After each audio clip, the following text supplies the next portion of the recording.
जय हिंद दोस्तों। जो यहाँ पर जो है चौकीदार बनने के लिए इस वीडियो को क्लिक किए हैं, तो सबसे पहले आप सभी को मेरे तरफ से जोहार। आपको हम बता दें कि ये मेरा जो है हैंड रिटन वीडियो है और ये वैसे सवाल को आज हमने लिखने का यहाँ पे प्रयास किया है जो लगभग प्रत्येक बार परीक्षाओं में पूछे गए हैं। तो एक तरह से कहिए ये बिल्कुल सिलेक्टेड प्रश्न आपका है, पूछे जाने की संभावना प्रबल रहेगी इन प्रश्नों की। ठीक है, तो आप यहाँ पर जो है सबसे पहले आपसे हम यही रिक्वेस्ट करेंगे कि आप हैंड रिटन मतलब कि राइटिंग पे नहीं जाइएगा, बस आप प्रश्नों को समझिएगा, उसका आंसर को समझिएगा। हो सकता है कि लिखावट थोड़ा बहुत आपको लगे कि ये नहीं समझ में आ रहा है, ख़राब है, तो इसके लिए सबसे पहले हम सॉरी कहेंगे। इसमें फ्रेंड्स हम लोग जो है सिर्फ 15 प्रश्न को करेंगे और सारे इंपॉर्टेंट प्रश्न हैं। आपको वीडियो पूरा कंप्लीट देखिएगा तो पता चल जाएगा। हम लोग स्टार्ट कर लेते हैं पहला प्रश्न से। झारखंड में लोकसभा सदस्यों की संख्या कितनी है? तो झारखंड में लोकसभा सदस्यों की संख्या जो टोटल है वो है आपका 14। कितने लोकसभा सदस्यों की संख्या है? 14। अगर यदि आपको इसी में राज्यसभा के सदस्यों की संख्या के बारे में पूछ दिया जाए, ठीक है, कितने राज्यसभा सदस्य झारखंड में हैं, तो 6 हो जाएगा। अच्छा, अगर यदि इसी से रिलेटेड सवाल आपको पूछ दिया जाए कि लोकसभा और विधानसभा सदस्यों के चुनाव जो है कितने वर्षों के बाद होती है, तो वो होती है 5 वर्षों के बाद। प्रत्येक 5 वर्ष में इसका चुनाव होना जरूरी है। ठीक है, और ये भंग भी होता है। जबकि राज्यसभा के जो छः सदस्य झारखंड में हैं, अगर यदि आपको चुनाव से संबंधित प्रश्न पूछा जाए कि कितने वर्षों में इसका चुनाव होता है, इसका कार्यकाल कितना होता है, तो कार्यकाल इसका जो है 6 वर्ष होता है और ये कभी भंग नहीं होता है। ये उच्च सदन कहलाता है राज्यसभा और लोकसभा कहलाता है निम्न सदन। लोकसभा में सदस्यों का कार्यकाल 5 वर्ष और राज्यसभा में सदस्यों का कार्यकाल 6 वर्ष। प्रत्येक 2 वर्ष के अंतराल में इसमें चुनाव होते रहता है। ठीक है, और इसी तरह से लोकसभा का भी होता है। लोकसभा में कार्यकाल 5 वर्षों तक का रहता है विधायकों का। तो पहला प्रश्न समझ गए, झारखंड में लोकसभा सदस्यों की संख्या 14 और राज्यसभा सदस्यों की संख्या 6। दूसरा प्रश्न की ओर बढ़ते हैं। झारखंड में कुल मान्य अनुसूचित जनजातियां कितनी है? तो झारखंड में कुल मान्य अनुसूचित जनजातियों की जो संख्या है वो आपका 32। कितने? 32 कुल मान्य अनुसूचित जनजातियां हैं। अगला प्रश्न है, जयप्रकाश नारायण केंद्रीय कारा कहाँ पर स्थित है? हजारीबाग वाले तैयार रहेंगे। जयप्रकाश नारायण केंद्रीय कारा जो है आपका हजारीबाग जिला में स्थित है।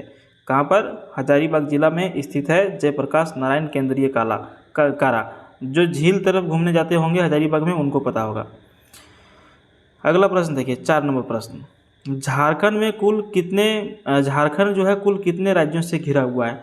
दूसरे तरह से आपको ये सवाल पूछा जा सकता है कि झारखंड का जो बॉर्डर है कितने राज्यों से सटा हुआ है। ये दोनों सेम प्रश्न है।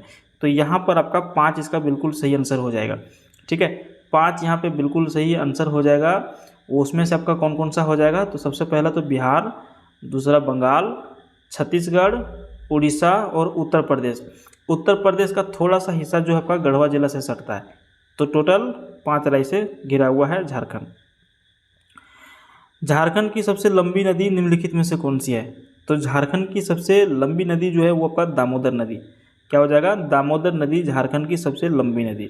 स्वर्ण रेखा नदी से एक सवाल आपको पूछा जा सकता है कि जमशेदपुर जो शहर है वो किस नदी के किनारे स्थित है? स्वर्ण रेखा नदी के किनारे। समझ गए? नेक्स्ट क्वेश्चन देखिए, 6 नंबर। झारखंड का सर्वाधिक तीर्थयात्री वाला शहर कौन सा है? तो झारखंड में ऐसा कौन सा शहर है जहाँ पे सबसे अधिक तीर्थयात्री पहुँचते हैं? आप यहाँ पर ऑप्शन देखेंगे, देवघर आपको दिया गया है, रांची दिया गया है, दुमका दिया गया है और जमशेदपुर दिया गया है।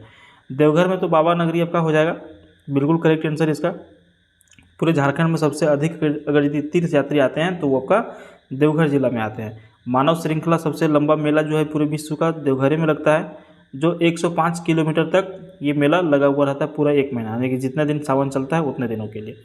तो सर्वाधिक तीर्थयात्री वाला शहर देवघर जिला हो जाएगा। झारखंड की मुख्य फसल कौन सी है? झारखंड की मुख्य फसल कौन सी है? हालांकि ये सारे फसल यहाँ पे झारखंड में उपजाए जाते हैं, लेकिन इसकी जो मुख्य फसल है वो आपका चावल हो जाएगा। चावल जो है मुख्य फसल, यानी कि धान जो है झारखंड की ये मुख्य फसल में आता है। मक्का मोटे अनाज में आता है, इसका भी झारखंड में अच्छे खासा उत्पादन होता है। चना का भी होता है, गेहूँ का भी होता है, लेकिन चावल यहाँ पे सबसे अधिक होता है। झारखंड का सबसे गर्म जलकुंड कौन सा है? तो आपके सामने 4 ऑप्शन है, तातापानी, सूर्यकुंड, तेतुलिया और कावा।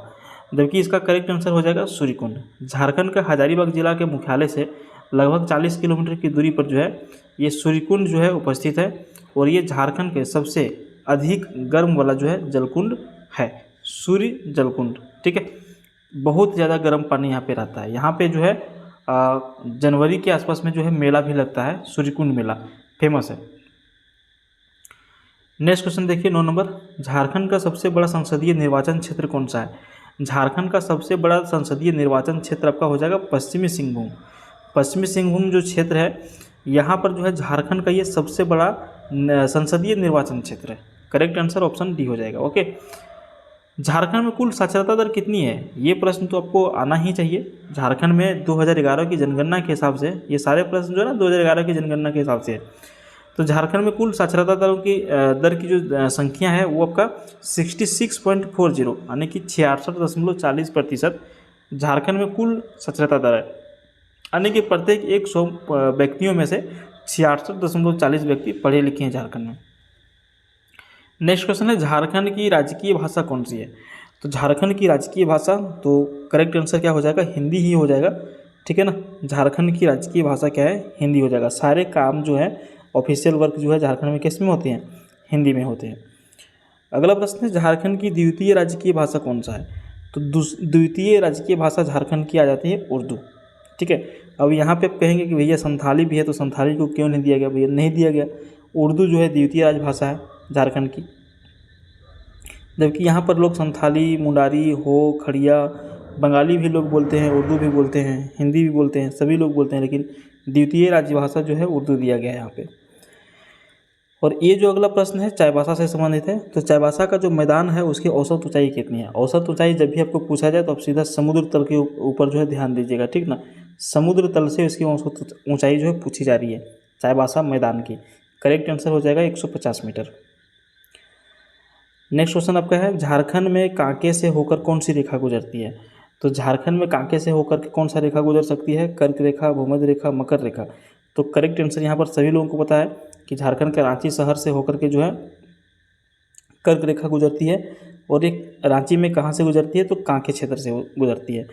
ऐसा झारखंड में पागलखाना, अगर यदि पूछा जाए कि झारखंड में पागलखाना कहाँ पे है, तो वो आपका कांके ही हो जाएगा करेक्ट आंसर। ठीक है, नेक्स्ट क्वेश्चन है, दामोदर नदी की लंबाई कितनी है? बहुत ही इंपॉर्टेंट सवाल है। दामोदर नदी की लंबाई आपको पूछा गया है। इसका करेक्ट आंसर हो जाएगा 290 किलोमीटर। क्या हो जाएगा? 290 किलोमीटर। झारखंड में दामोदर नदी जो बहती है सबसे प्रमुख नदी है और इसकी लंबाई 290 किलोमीटर है। अब आप हमको बताइए, यहाँ पे जो हम लोगों ने 15 प्रश्न को कंप्लीट किया, इसमें से कौन सा ऐसा सवाल आपको लग रहा है जो नहीं आएगा? ये सारे सेलेक्टेड हैं, इसीलिए हमने हाथ से इसको लिख करके बनाया, ताकि टाइप करने में थोड़ा सा ज़्यादा टाइम लगता है और टाइम का अभाव आजकल हर किसी के पास है। ठीक है, तो सॉरी इसके लिए। वीडियो देखने के लिए बहुत बहुत धन्यवाद। आप डेली बेसिस पर इस चैनल पर जो है वीडियो देख सकते हैं जीके के। चैनल को आपने अभी तक सब्सक्राइब नहीं किया है तो सब्सक्राइब कर लीजिएगा, पास वाले बेल आइकन को प्रेस कर लीजिएगा ताकि नोटिफिकेशन अब तक पहुंच जाए, आप वीडियो हमारा देख सकें। बहुत बहुत धन्यवाद।